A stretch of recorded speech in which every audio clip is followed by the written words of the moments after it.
Today is Tuesday, May 28th, and this is the ADM Investor Services Weekly Market Update.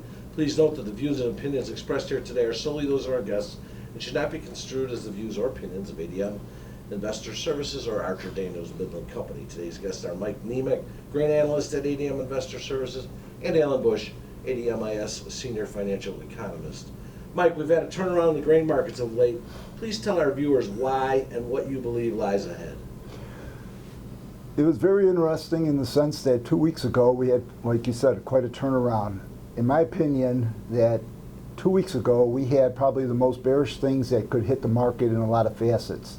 Number one, we had an S&D report that came out for the new crop, and they gave us big carryouts. Number two, we had the trade wars going on, and that kind of came to no fruition.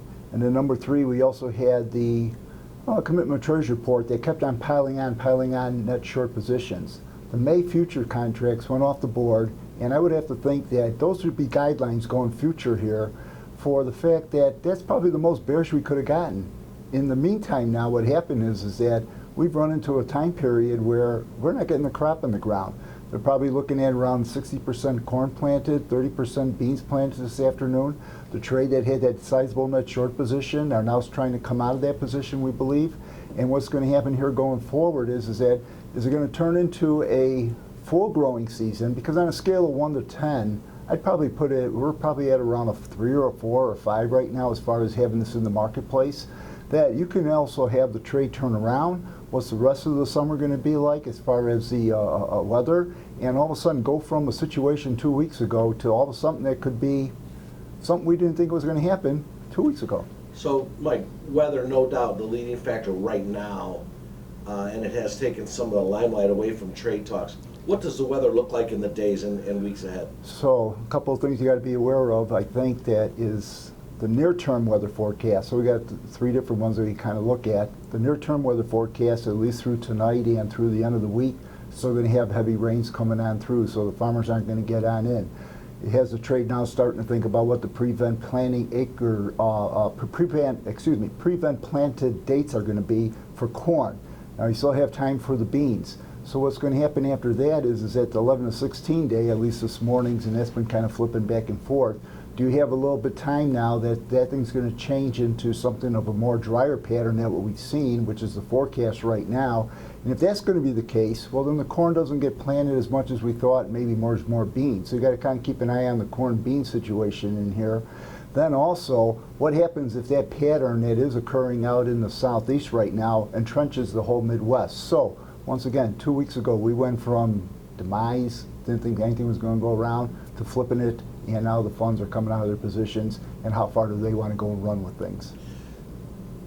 So obviously a lot more rain will keep the farmers still a good portion of the corn from being planted, and then of course what happens as we switch corn to beans, and then finally after that, if it turns dry, we've got a whole different type of weather scenario to be concerned with. That is true. I really don't think that the bean market needs more bean acres because we're already sitting with a 900 million bushel carryout.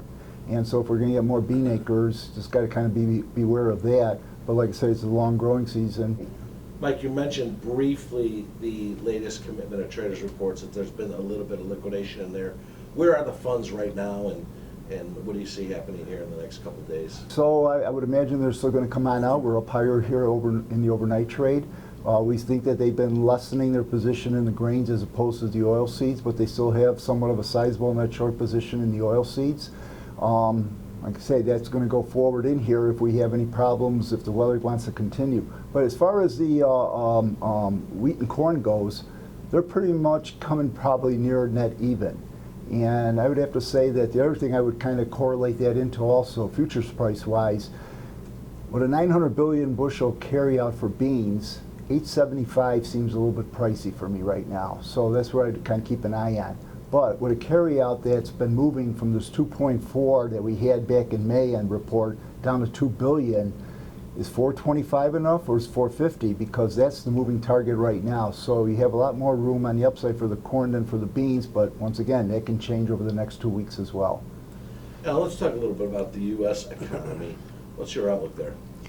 Well, the U.S. economy appears to be slowing, but it seems like it is slowing less than elsewhere in the world, especially in the Eurozone and in China. So the global economy overall, I have to say, is turning a bit weaker. But relatively speaking, the U.S. economy will do better than elsewhere in the world. Most Federal Reserve officials are saying Fed policies will likely remain on hold for the rest of this year. While financial futures markets are indicating a Fed funds rate cut, is a rate reduction coming? Yes, it is. And when you look at what Fed policymakers are saying and you look at the financial futures markets, you almost always want to go with what the financial futures markets are saying. And right now they're saying that the Fed funds rate will be lowered, most likely at the October 30th meeting, by 25 basis points. Final question, Alan. What's the best flight to quality vehicle to buy in light of the ongoing U.S.-China trade uncertainties? Well, there are a lot of flight to quality vehicles. There's the dollar index from time to time is considered a flight to quality vehicle, the Swiss franc and also the yen. Now those currencies have held up very well. Also, the gold market is a flight to quality vehicle, which has not done well. One reason is there is no inflation to speak of, so that has undermined the value of the gold as far as being a flight to quality vehicle. But the one star performer, that's the bond market. That has everything going for it to the upside. And it's not just the tensions in the Mideast, slowing global economy, central banks that are likely to ease credit. Everything that I'm aware of is all aligned to the bullish side of the bonds. So it's the bonds where you want to be. Any break there should be used as a buying opportunity. Even now, just today, we did advance to the highest level since January of 2018. So it's the bonds where you want to be focusing on the long side. Thank you both. Remember, the views and opinions expressed today on this video are solely those of our guests and should not be construed as the views or opinions of ADM Investor Services or Archer Daniels Midland Company.